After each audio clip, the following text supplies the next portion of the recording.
So to access the pump, you just take the egg off, detach it from the sparkle, and it's helpful if you put on the plugs so that the water doesn't all come out. And that one there on the air bit, and turn it upside down, and then you look inside, and that there, this is the pump that we're going to take out. So you've got a couple of things to detach.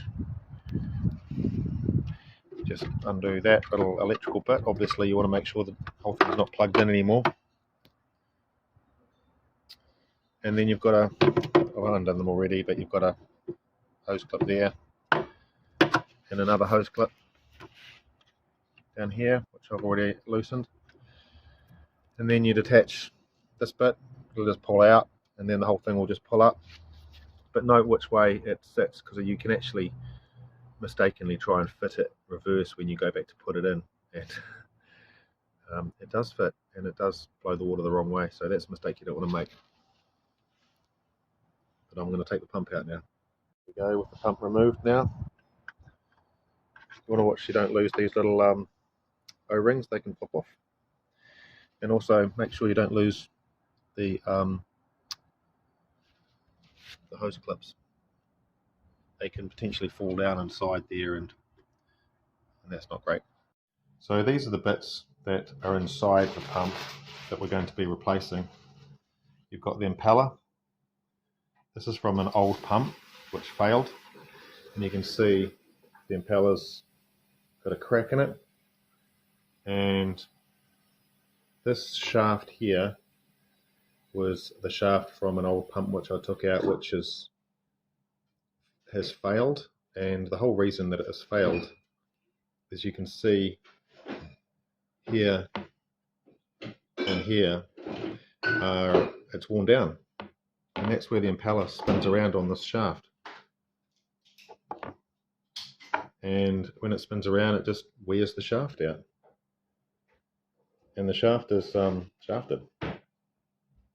And what happens is it gets loose and starts flipping around, and then bangs on the inside of the pump and splits the impeller, and then it just stops spinning, and that's why you get no water flow, and consequently the E02 error. So what I'm going to do is replace it with this piece of stainless steel shaft that I got out of Japan for 50 cents for 30 centimeters, and I cut it down to the correct length using a disc grinder. But why Bestway choose to make their shafts out of ceramic? I think this is ceramic, because it's guaranteed to wear down. Like, it's not a matter of if it wears down, it's going to wear down. It can only be that they have engineered it to fail, and then so you have to buy new pumps off them, which is absurd, because this piece of stainless steel shaft here will never wear down, and it will never go rusty because it's stainless steel. And that cost me like a few cents out of China. 3 millimeters diameter. You want 3 millimeter stainless shaft, stainless rod, and you can get it online out of China for next to nothing. So we're going to take this apart, pull out. This is a new pump, which we've had operating for about a month while we've waited for the stainless to come through.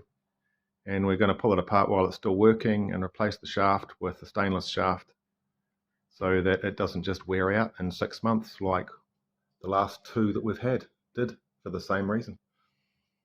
So the shaft, here's how the shaft goes in the impeller. That spins perfectly on that. New shaft. So getting this thing open, you need to be extremely careful, because the shaft and the impeller spin that way, and the top of it is in the lid, and the bottom of it's in the casing. And if you twist it when you're taking it off, you will snap the shaft. It's best not to do so. Just once you've taken all these little nuts off, 6 of them, and you just get a butter knife and very gently just get in there and give it just a little tweak up to make sure that it's kind of loose all around. and you can just try and take it off as evenly as possible, not twist it. Very careful. There we go, straight off like that. There we go.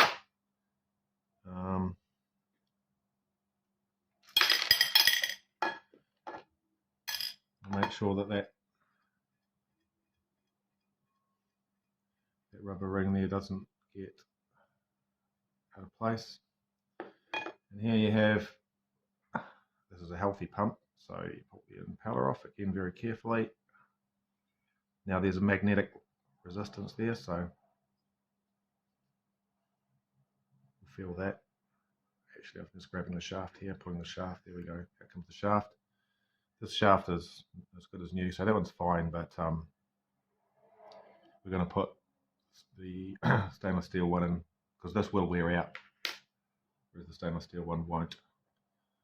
So pull the impeller out, and you can see that this one is in perfect condition. It's not got any ridges on it or anything like that, not like the old one.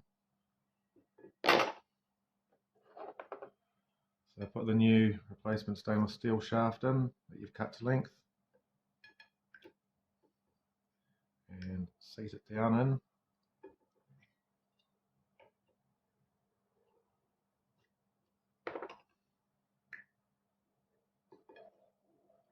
Seats down in there into a hole.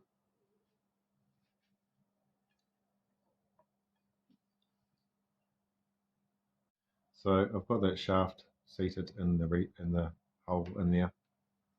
The shaft doesn't spin, obviously. It just needs to be in place, and then you can put the impeller over top of it. I think it's probably the best order to do it in.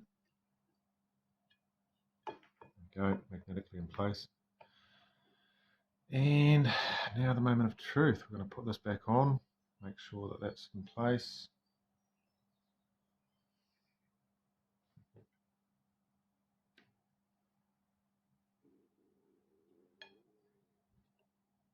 I can edit some of this out. There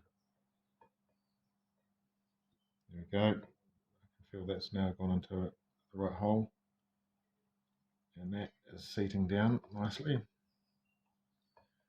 So then you just put these back on, make sure each one's got a star washer. So there we have it back together again. I've screwed all of those up tight. You don't have to make your own shaft like I did. You can actually buy accessory impeller and stainless shaft online from, I've seen them in a couple of places in the UK, about £15 or so. So it costs you a little bit more, but that's an option too. So here it is. I've connected it all back up, and let's see what happens. Turn it on, start the heater. Let's just start the pump.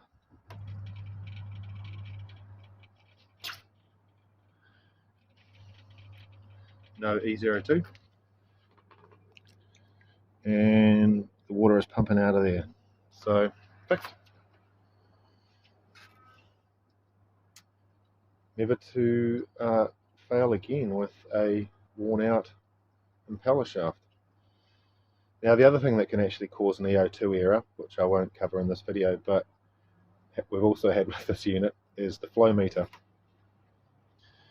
The E02 error happens when the water's not flowing through, and there's a flow meter inside there which detects when the water's not flowing, and if it's not, then you get the E02. So the other week we actually had a failure in the flow meter, and that can be replaced extremely easily too. Like, the great design about these things is that they're actually extremely serviceable. So to replace the flow meter, all you've got to do is undo, you take the top off this time, so you undo these nuts or screws around here, you take the lid off, and then you can access the flow meter inside there, and it unplugs, and with 4 little screws you can actually take the flow meter out, get a replacement from Bestway. They send it straight out, cost like 15 bucks, put it back in, and it was away again. So those are the two causes of E02, which are are the ones where you need to take the egg apart to fix.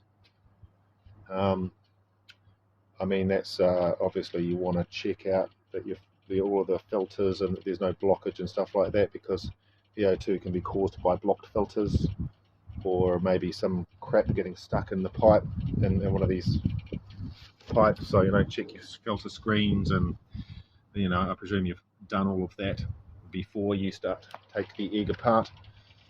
But yeah, if you put a third-party shaft or impeller in there and check your flow meter, then I'm not aware of any other things that can cause an E02.